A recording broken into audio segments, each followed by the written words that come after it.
印度前海军上将表示，在航空母舰的使用经验上，中国海军还不如印度海军。真的是这样吗？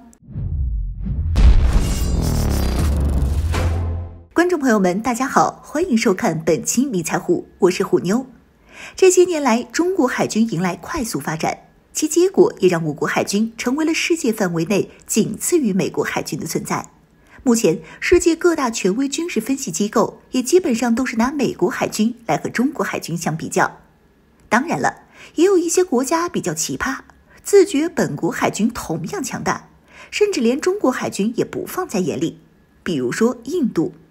据印度《欧亚时报》7月25日报道称，围绕中印海军力量对比等问题，一名前印度海军上将就谈了谈自己的看法。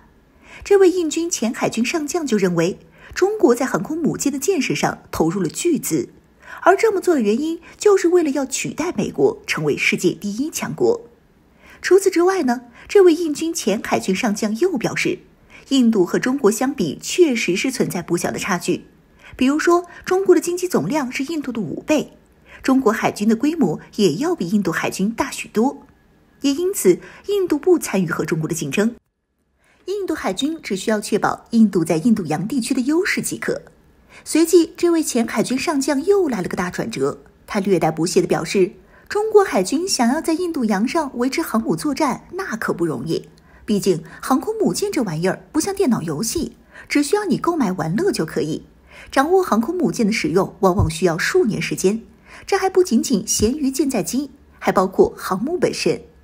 最终，这位印度前海军上将表示，所以说中国离印度还差一段距离。其实这位印度前海军上将话里话外就透露了一个意思，那就是在航空母舰的使用经验方面，中国海军还不如印度海军。那么事实真的是这样吗？其实要真说对航母的使用经验上讲，印度海军使用航母的时间的确是要比中国海军早很多。早在1961年，印度海军就从英国手中买来了维克兰特号航母。从这一点上讲，如今的印度海军也算是拥有60年的航母使用经验了。甚至在实战经验方面，印度海军也不差。在第3次印巴战争当中，印度海军派出了维克兰特号航母，封锁了东巴基斯坦的海上航线，甚至还派出了舰载机轰炸了东巴的多个港口，最终成功将东巴彻底从巴基斯坦分裂出来，成为了如今的孟加拉国。也正因此，要是单说对航母的使用经验上，那还真是印度海军更早些。但是玩航母的时间长，就代表印度海军在航母的使用上要比中国海军有优势？那可不一定。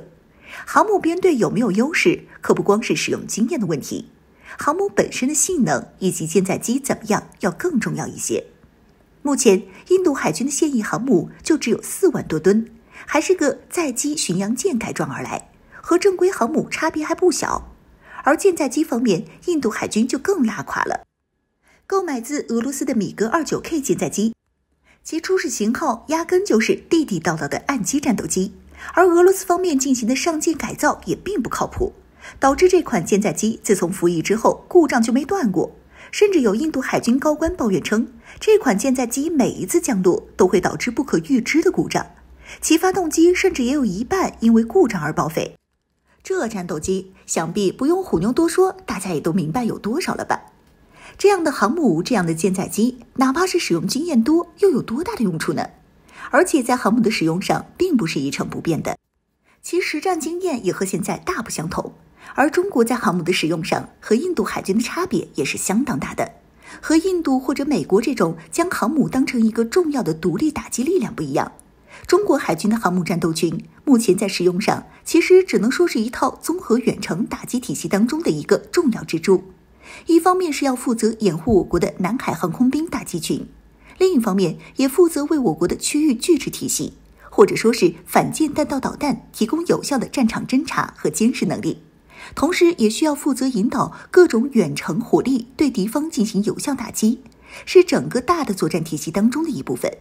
因此就目前来看，哪怕是印度海军对航母的使用经验很多，但是和中国海军也完全没有可比性。